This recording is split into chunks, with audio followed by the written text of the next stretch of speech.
Americans for Conservation+the Arts is a wonderful, small, visionary, and bold environmental nonprofit out of Colorado.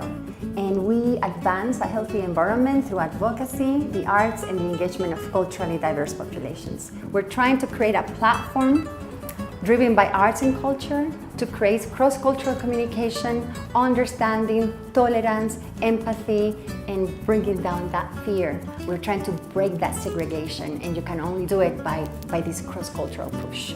Americas for Conservation+the Arts is now encompassing different initiatives that really connect grassroots with the grass tops.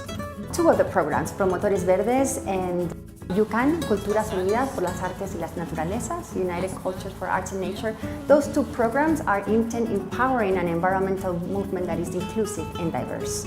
Our focus for UCAN was to give students the opportunity to embrace their history and their culture, to develop their voice and how they were going to shape the future for future conservation stewards.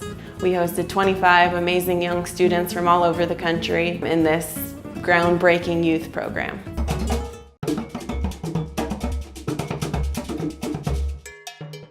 In this program that is for 13 to 17-year-olds, and you see them arrive and there is a sort of blank wall, right? And here you are trying to introduce science and forestry and how to protect trees from diseases and how to become, advocates and protectors of our natural resources, and yet there is this disconnect and the inability to do that for themselves. And we're asking them to do it for a tree. How can we go there if this is not taken care of? Artivism, for me, the most basic definition, it's art for the sake of activism. But what it really does, it's dive into emotional intelligence, really understanding how to meet people where they're at without overwhelming them with information, but still getting your point across. And it's a hard balance to come to, because when you're really trying to challenge people's boundaries, when you're really trying to challenge people's expectations or their knowledge, a lot of times people shut down. So the arts are so amazing at allowing for that connection with the emotional feels of the child.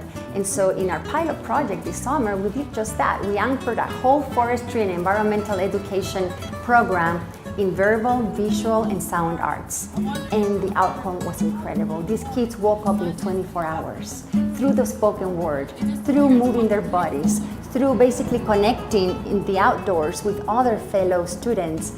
So all the work that we do is connected somehow in this family approach. For example, we do the BioBlitz, that is for kids that are in 4th grade, and we motivate them to be scientists and to learn more about the environment and conservation, and we show them that there are options if they want to really become professionals on that. So we start, the little flame so they can grow with that. Hi, my name is Lolita. I'm 11 years old and I'm a Descubre el Bosque ambassador. As a Descubre el Bosque ambassador, I help people get outside because trees can make you healthier and you can make the trees healthier in many ways. Later we have the UCAN program, that is United Cultures for Arts and Nature.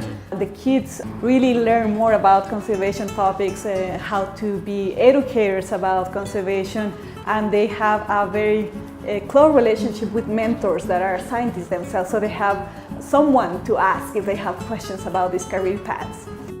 Promotores Verdes, we talk about so much about the environment, and they meet so many people that are working in this that they just can be more supportive to their kids if they want to take one of these paths. It's a family-based advocacy program turning Latino families into advocates for better health through nature, outdoor experiences, and environmental protections.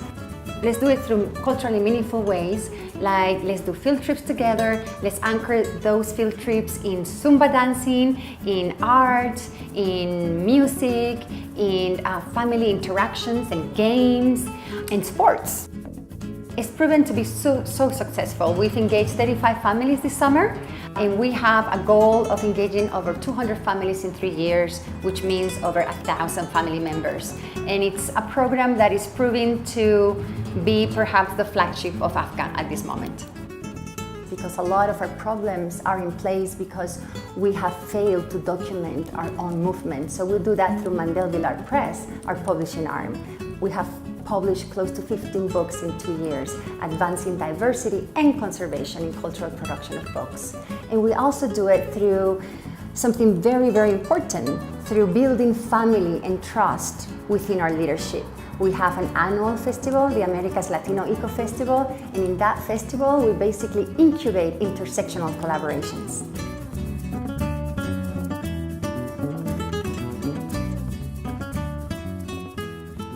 Journey for Climate Justice. It's really exciting and it warms my heart to talk about it because it's about journeys, it's about traveling.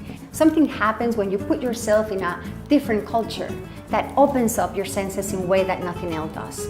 So we decided, okay, how about a program that engages anyone interested in climate justice and climate change awareness, and they're engaging in a trip. We said, okay, would you like to be a fellow of this program? The only thing you have to do is study about the climate change impacts in that region and report back to us. And it's a social media driven campaign that is proving to be super exciting. We have discovered that by leveraging the power base of very important and powerful Latina women across many sectors, if we leverage their power to incentivize and advance Latina environmental leaders, we could move that needle even faster.